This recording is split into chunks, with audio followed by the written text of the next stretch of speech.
শীতের দিন মানে হলো মজার মজার নাস্তা। আজকে আমি বানাবো হলো মজাদার মোগলাই। হাজব্যান্ডের অনেক ইচ্ছা করতেছে যে মোগলাই খাবে, তাই মোগলাই বানাতে চলে আসলাম। এখানে আমি একটা ডিম দিয়ে মোগলাই বানাবো, তাই আমি প্রথমে হালকা গরম পানি দিয়ে আটা ডো বানিয়ে নিলাম। সুন্দর করে তেল দাও মাখো মাখো করে ডোটা বানিয়ে নিয়েছি।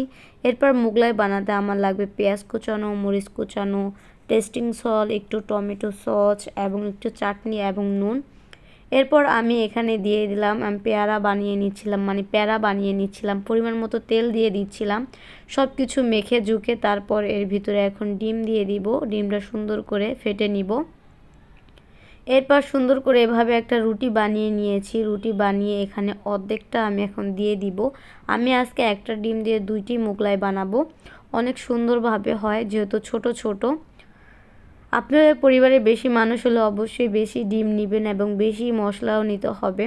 তো অনেকে মোগলাইটা বানালে কি চারপাশ দিয়ে ছুটে যায় এবং ডিমগুলা বের হয়ে যায়, ফুলে না। এভাবে যদি টিপসটা ব্যবহার করেন কোনো সমস্যা হবে না, আবার কোনো সুন্দরভাবে ফুলে উঠবে এবং মুখ ছিঁড়ে যাবে না এবং তেলটাও নষ্ট হয়ে যাবে না।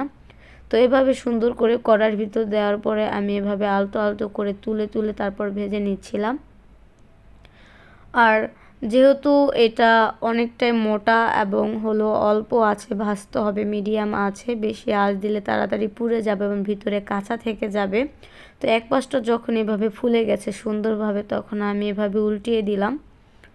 আর মোগলাই উল্টাতে গেলে কিন্তু অনেক বেশি রিস্ক, কারণ অনেকগুলা তেল থাকে এবং হাতে ছিটে লাগতে পারে, এরকম একটা অবস্থা হতে পারে। এরপর ওই মোগলাইটা আমার ভাজা হয়ে গেছে, সুন্দর করে লাল লাল করে ভেজে নিয়েছি। এরপর পরেরটাও আমি সুন্দর করে এভাবে বানিয়ে নিলাম। একটা ডিম দিয়ে 2টা মোগলাই সুন্দর করেই বানানো যায় এবং অনেক ভালো লাগে। মোগলাই খেতে কার কার ভালো লাগে অবশ্যই কমেন্ট করে জানাবেন। এটা আমার হাজব্যান্ডের পছন্দের একটা খাবার। আর শীতের দিনে এভাবে সন্ধ্যায় বাসায় ছোটোখাটো একটা নাস্তা বানালে ভালোই লাগে, কারণ শীতের রাতটা অনেক বেশি বড় এবং সন্ধ্যার দিকে সময় হয়তো 1 ঘন্টা মনে হয় 2 ঘন্টা এরকম লাগে, সময়ে যায়ই না, বারবারে ক্ষুধা লাগে।